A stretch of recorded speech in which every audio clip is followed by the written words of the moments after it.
infiltrate the churches and replace revealed religion with social religion, discredit the Bible and emphasize the need for intellectual maturity, which does not need a religious crutch. Folks, if you are watching this on the day that it is being released, then you know that it is Sunday, and today we are going to talk about in church a very powerful text in the book of Matthew that talks about the things that are going to happen in the last days. And folks, you need to understand something. The Bible tells us a lot of what to expect in these last days, and the type of things that we are seeing right now are unbelievable. And what's really interesting is what Jesus talks about is going to happen in the last days are a direct result of everything that he knew would happen in the future.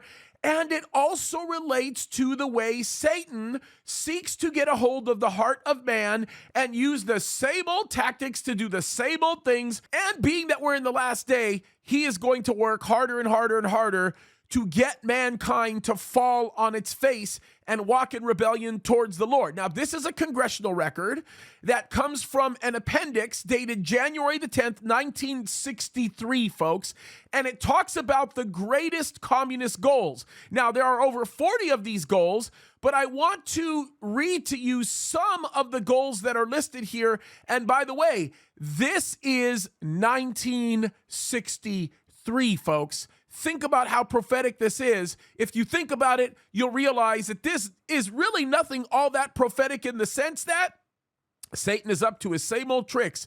It is prophetic in knowing that God said these types of things would happen, that we would begin to see this wickedness continue to rise. And it's happening, folks. We are in that time. Let me read some of these things to you. It'll absolutely blow your mind. This was point number 16 of things to do in order to gain control of the United States of America. Look at this. Use technical decisions of the courts to weaken basic American institutions by claiming their activities violate civil rights. How about number 17? Get control of the schools. Use them as transmission belts for socialism and current communist propaganda. Soften the curriculum. Get control of teachers' associations.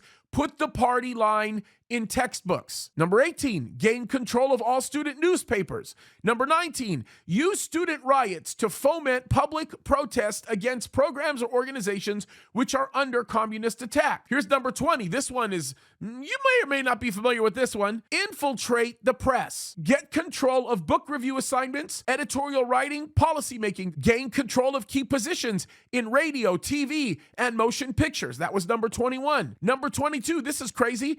Continue discrediting American culture by degrading all forms of artistic expression. An American communist cell was told to eliminate all good sculptures from parks and buildings, substitute shapeless, awkward, and meaningless forms. How about this one? Number 23, control art critics and directors of art museums. Our plan is to promote ugliness, repulsive, meaningless art. Here's another one. Eliminate all laws governing obscenity by calling them censorship and a violation of free speech and free press. Break down the cultural standards of morality by promoting pornography and obscenity in books, magazines, motion pictures, radio, and TV. How about this one? This is pretty heavy. Number 26, perfect for the month that we're in right now, right? Present homosexuality, degeneracy, and promiscuity as normal, natural, and healthy. Here's one that I'll close with, but it goes with the time that we're living in. Infiltrate the churches and replace revealed religion with social religion. Discredit the Bible and emphasize the need for intellectual maturity, which does not need a religious crutch. Boy, you would think that even some pastors in Calvary Chapel have been reading some of this. This is absolutely insane, but folks, we're in the last days. By the way, we're going to talk about this today as we go through Matthew 24. I think it's going to open up your eyes to recognize just how close we are. Understand this. Christ could come at any moment. It's time to look up, folks. God bless you.